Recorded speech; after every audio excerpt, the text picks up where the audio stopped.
উভয় দলকে নিয়ে, উভয় অরাজনৈতিক ইসলামী সংগঠন নেতৃবৃন্দদেরকে নিয়ে একটা সুষ্ঠু সমাধান করার জন্য তার কোনো নিরপেক্ষ ভূমিকা দেখছি না।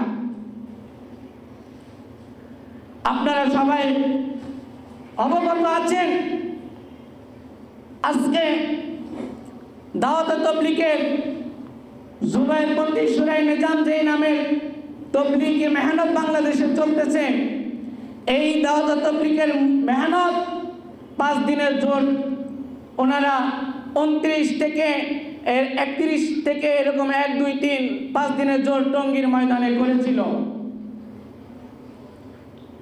ওই জোটকে সফল করার জন্য এই দেশের সমস্ত জনগণ তাদেরকে সার্বিক সহযোগিতা করেছে এবং দোয়া করেছে। ওই 5 দিনের জোটকে বাধা করার জন্য কেউ রাজপথে নামে নাই, কেউ প্রতিহত করে নাই, তাদের জোরকে সফলভাবে কামিয়াবি করেছে। অপরপক্ষ 5 দিনের জোর 20 ডিসেম্বর করার কথা ছিল। এই ব্যাপারে এই বর্তমান সরকারের উপদেষ্টাদেরকে বারবার চিঠি দিয়েছে, আমরা সোশ্যাল মিডিয়া এবং সাংবাদিক ভাইদের মাধ্যমে দেখেছি, জেনেছি, বারবার অবগত করেছে 20 ডিসেম্বর তারা 5 দিনের জোট করবে। কিন্তু আমরা এই দেশের জনগণ দেখেছে, এই দেশের নাগরিক দেখেছে, ওই জুবায়েরপন্থী যারা ছিল তারা 5 দিনের জোট করার পরেও সেই টঙ্গীর ময়দানে অবস্থান করতেছিল। সরকার কেন, এই উপদেষ্টারা কেন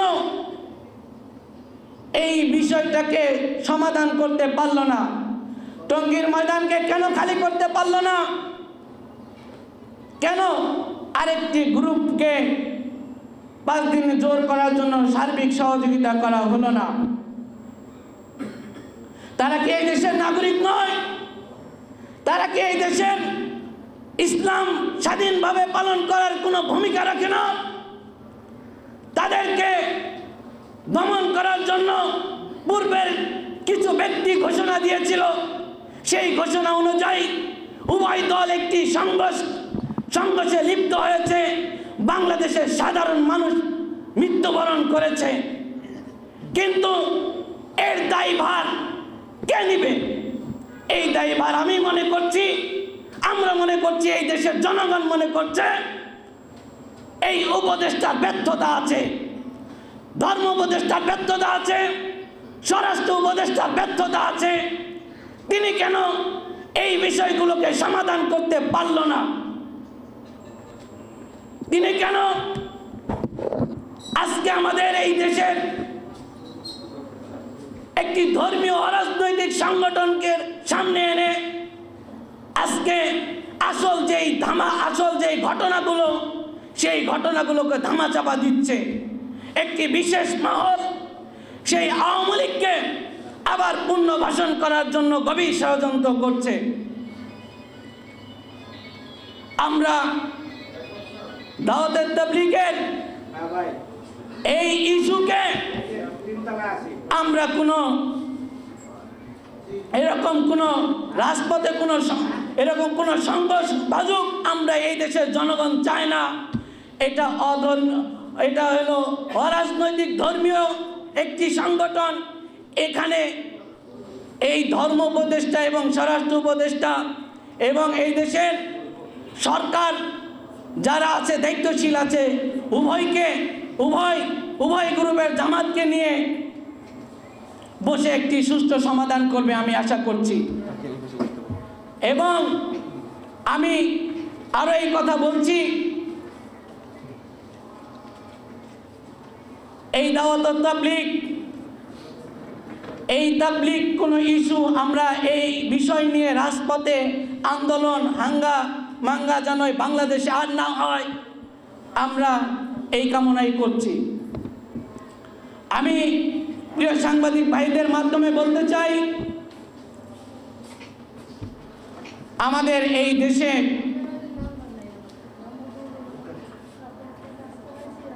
বৈষম্য মুক্ত চাই। আমরা কোনো দলের পক্ষ নিয়ে প্রতিনিধি করি না,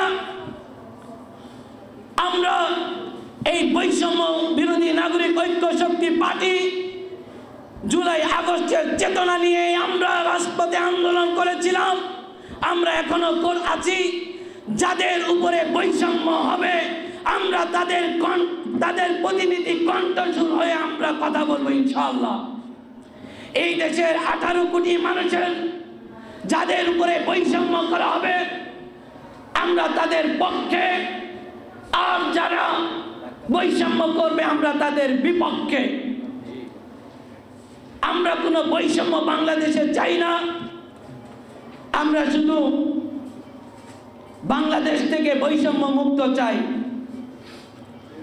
এর জন্য আমরা আপনাদের মাধ্যমে কিছু বিষয় জাতির সামনে তুলে ধরতে চাচ্ছি। আমি একজন নাগরিক হিসেবে, এই দেশের জনগণ, এই দেশের নাগরিক হিসেবে আমার জানার অধিকার আছে। আমি জানার জন্য, এই দেশের প্রতিটি মানুষের জানার জন্য আজকে আপনাদের মাধ্যমে আমি জাতির সামনে তুলে ধরতে চাই। বর্তমানে এই দাওয়াত ও তাবলীগের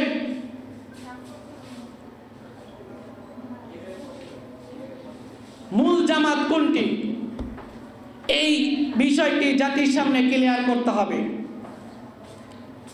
এই তাবলীগ জামাত কাকরাইল মসজিদ এবং টঙ্গীর ময়দান কোন নামে নিবন্ধিত, এই বিষয়টা জাতির সামনে পেশ করতে হবে।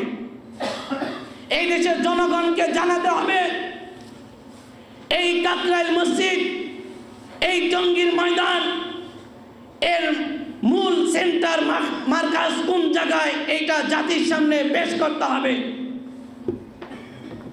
এবং এই সংগঠনের মূল সংগঠনে কারা কারা আছে এবং এই সংগঠন থেকে কারা বাহির হয়ে নতুন করে সংগঠন করেছে, নতুন করে দাওয়াত ও তাবলীগ প্রতিষ্ঠিত করতে চাচ্ছে, এই বিষয়টাও জাতির সামনে ক্লিয়ার করতে হবে। আমরা সর্বোপরি একটি কথা বলতে চাই, আমাদের এই বৈষম্য বিরোধী নাগরিক ঐক্য শক্তি থেকে আমরা 13টি দফা বাস্তবায়নের জন্য আমরা মাননীয় প্রধান উপদেষ্টার কাছে আমরা চিঠি দিব ইনশাআল্লাহ। তো আমাদের এই চিঠি, আমাদের এই বক্তব্য আপনাদের মাঝে পড়ে শোনাবেন। আশা করি আপনারা এই বিষয়টি জাতির সামনে তুলে ধরবেন। এবং আমাদের এই দফার মধ্যে 1 নাম্বার দফা হলো, আমি এর আগে একটু বলতে চাই, সেটা হলো বাংলাদেশে আওয়ামী লীগকে জঙ্গি সংগঠন হিসাবে চিহ্নিত করতে হবে। এই আওয়ামী লীগকে, এই কুখ্যাত সন্ত্রাসী সংগঠনকে বাংলাদেশের মানুষ আর চায় না, এটা জাতির সামনে স্পষ্ট করতে হবে। এই আওয়ামী লীগকে বাংলাদেশ থেকে বিদায় করতে 2000 শহীদ, আমার ভাইরা শহীদ হয়েছে এবং 50,000 আহত যোদ্ধারা হাসপাতালে কাতরাচ্ছে। এই আওয়ামী লীগ শীর্ষ সন্ত্রাসীদেরকে বাংলাদেশে পুনর্বাসন করার জন্য নয়, আমরা এই আওয়ামী লীগকে নিষিদ্ধ চাই। এই আওয়ামী লীগকে যারাই বাংলাদেশে পুনর্বাসন করতে যাবে তাদেরকে জাতীয় বেঈমান হিসাবে ঘোষণা করতে হবে। আওয়ামী লীগের রাজনীতি বাংলাদেশের মানুষ আর দেখতে চায় না, নতুন রাজনীতি বাংলাদেশের মানুষ চায়।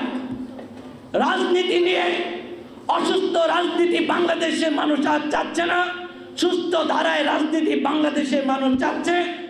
আমরা সুস্থ ধারায় রাজনীতি করার অঙ্গীকার নিয়ে এই বৈষম্য বিরোধী নাগরিক ঐক্য পার্টি আমরা আগাচ্ছি ইনশাআল্লাহ। আমি এখন এই মুহূর্তে আমার বক্তব্য শেষ করব। এই মুহূর্তে আমাদের এই 13 দফা দাবি উপস্থাপনা করার জন্য সালমান ভাইকে অনুরোধ করছি।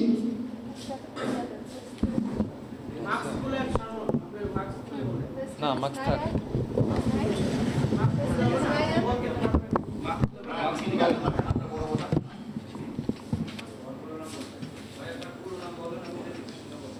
হুম।